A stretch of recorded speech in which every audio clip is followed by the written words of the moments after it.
ఏ బాటైనా పర్వాలేదంట, సమయంతో సాగటమే మన సింపుల్ సిద్ధాంతం.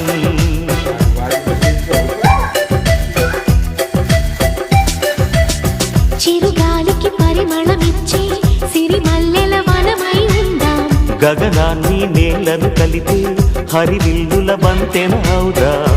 ఆనందం అంటే అర్థం మనమందా, ప్రతి పూట పాటై సాగే హుషారు సరిగమలో. ఎన్నో ఎన్నో రాగాలుండే సంగీతం కాదా, చల్లకి నవ్వుల కేరింత.